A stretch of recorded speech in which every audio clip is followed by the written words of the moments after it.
I'll tell you what's the worst part about television is the programming, the philosophy, okay? I mean, the manipulating of your mind, the philosophy, the mentality, the system of thinking, the ideology. That's what's wrong with television. That's what's wrong with movies. That's where they're really getting in your head. Take, for example, Walt Disney, right? And many people that will preach against the TV, they'll preach against the movies, they'll preach against Hollywood because it's obvious that stuff is bad. But then they'll say, well, we watch Disney movies. And I've been to the home of preachers and Christians who would never watch TV or the movies, but yet they have the whole library of the Walt Disney movies. You know those white plastic cases? And they have them all lined up. And I mean, they have tons of them lined up. Of course, I don't know how many there are, but there's hundreds of them. They have them lined up and lined up.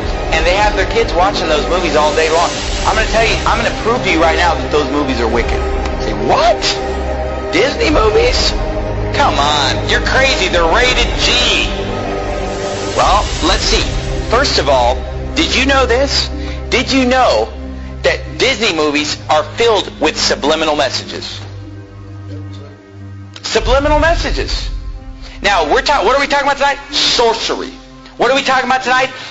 Getting inside your mind and messing with you, controlling your thought process by supernatural means or demonic means. Or hey, I'm going to tell you something. Disney movies are filled with subliminal messages. And you say, oh, that's a hoax. I've seen it with my own eyes. When I was a teenager, I had a friend of mine sit me down at his house and show me the subliminal messages in the Disney movies. They're filled with subliminal messages. Let me give you some examples. The Lion King, filled with subliminal messages. Okay, all throughout the movie, there are pornographic pictures hidden in the movie. Like you'll be watching the movie and just for a few seconds, something filthy will come on. Like off to the side, there'll be some kind of a, reproductive anatomy will pop up, over here. And then over here, there's this one point where the lion, he kind of goes like this. And a cloud of dust comes up and just spells the word sex. And the word sex is put in the Lion King movie subliminally, literally hundreds of times. Hundreds of times. The shapes on the screen will spell the word. And I've seen it. I mean, I had my friend sit me down at his house and pausing the movie, showing me the word S-E-X popping up on the screen at different times because he knew where they were. And he would show me these things.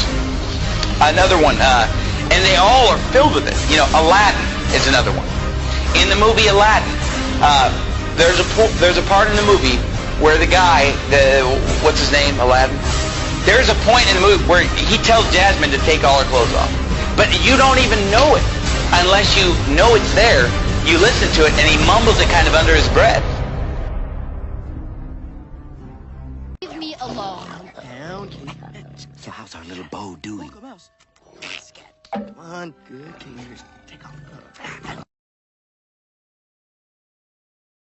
So how's our little Bo doing? Come on, good.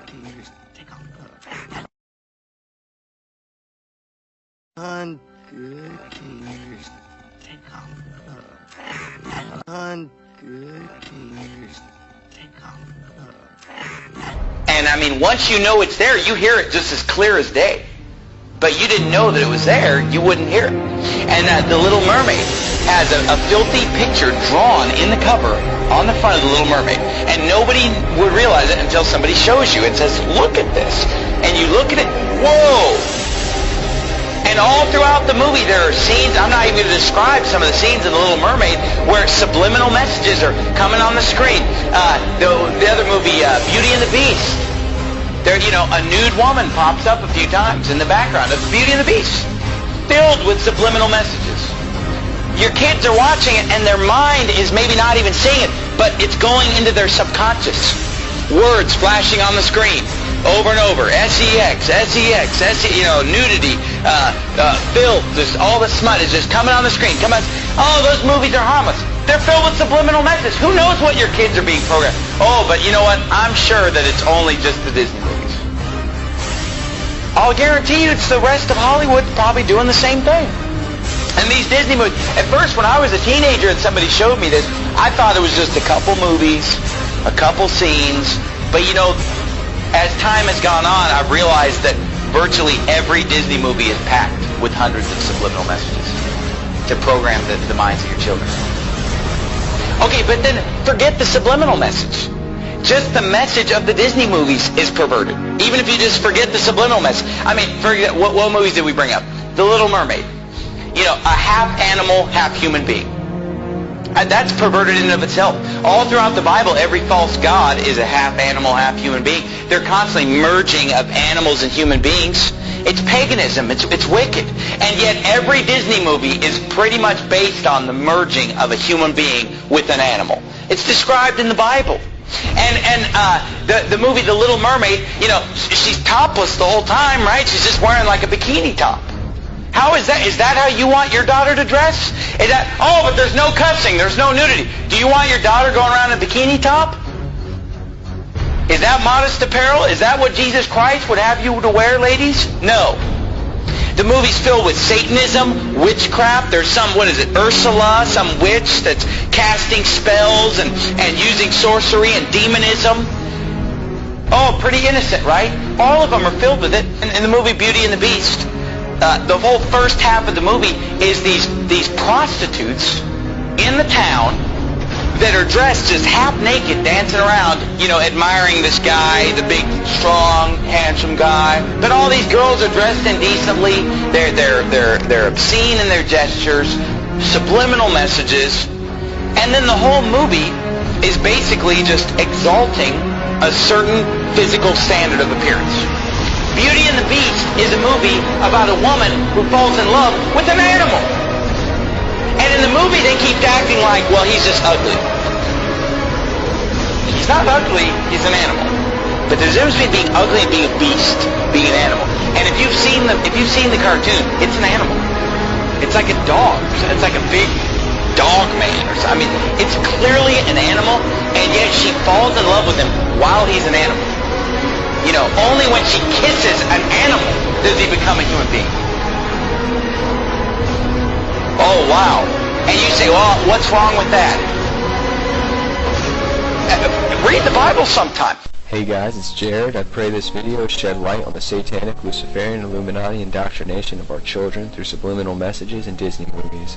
I understand that you may not believe this, but when you look into who is making these movies and you see the fruits of their labor, it all makes sense. Walt Disney was a Freemason obsessed with the occult and used his movies and his theme parks as a tool to indoctrinate the public into his beliefs. Club 33 in the Disneyland parks is symbolic of the 33rd degree of Masonry. This symbolism is also put into the Disney movies. In the Dumbo movie, after getting drunk, Dumbo and the rat have lucid dreams that contain satanic, Luciferian, and Illuminati symbolism. Disney also displays its corrupt satanic agenda through programming of their idols. They introduce innocent stars that slip under parents' radar and build up a fan base. As the idols get older, they corrupt them and send them on a crash course in a dragnet plot to drag some of their fans down with them. Examples of this are Miley Cyrus, Britney Spears, and Christina Aguilera. I know the 666 in the Disney name is hard for some people to accept, but it is not Walt Disney's signature, as many believe. It is a made logo, and even as a kid I remember thinking the logo looked odd. That didn't look like any D I had ever seen. The Y doesn't even look like a Y, and the squiggly above the I are all part of the hidden mark of the beast symbolism. Think about it. This mark is on everything Disney, and as if to affirm its importance and the mark of the beast promotion, on many Disney stores, Mickey's head is made with the same 666. If you still think it's a stretch, then you're probably comfortable with the hand scanning technology they are implementing for VIPs to enter their park and access their rooms. It is a forerunner for the RFID mark of the beast technology. They are getting the people ready. All these plots are satanic in nature. If you understand the Masons, Illuminati, and the times that we're living in, it should all be obvious.